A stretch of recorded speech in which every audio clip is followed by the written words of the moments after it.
আসসালামু আলাইকুম, কেমন আছো সবাই? আমাদের জীবনের সফলতা একটি বড় চ্যালেঞ্জ। এই চ্যালেঞ্জ মোকাবেলা করার জন্য সামনে আসা প্রতিটি কাজগুলোকে খুব যত্ন সহকারে ও মন দিয়ে করা উচিত। এতে করে প্রতিটি কাজই সুন্দর, সফল এবং প্রশংসনীয় হয়। তো এই তো প্রথমবারের মতো আমি একটি মাছের বড় মাথা রান্না করেছিলাম।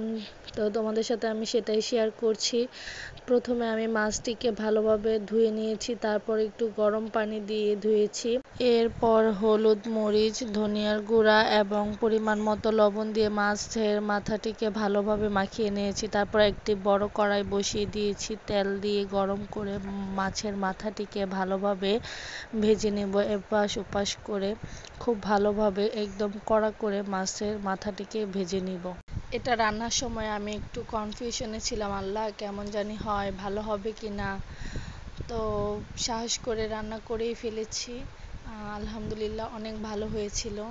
মাছের মাথাটা ভালোভাবে ভেজে নিয়ে তারপর ওই যে কড়াইয়ে যে তেলটা ছিল, বাকি তেলে আমি প্রায় এক বাটি, ছোট বাটির এক বাটি পেঁয়াজ ভালোভাবে ভেজে নিয়েছি। তারপর হচ্ছে হলুদ, মরিচ ও ধনিয়ার গুঁড়ো দিয়েছি। তারপর একটু আদা বাটা ও রসুন বাটা দিয়েছি, পরিমাণ মতো লবণ এবং একটি টমেটো কুচি দিয়েছি।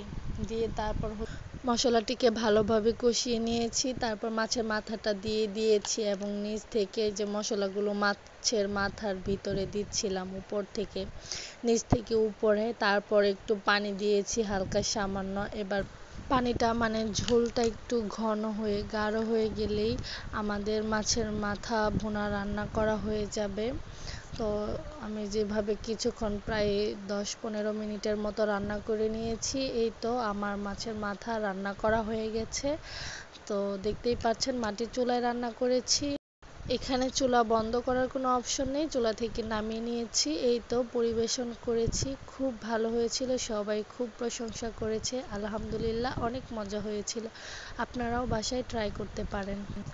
ভিডিওটি ভালো লাগলে লাইক, শেয়ার, সাবস্ক্রাইব করে পাশে থাকবেন। ধন্যবাদ।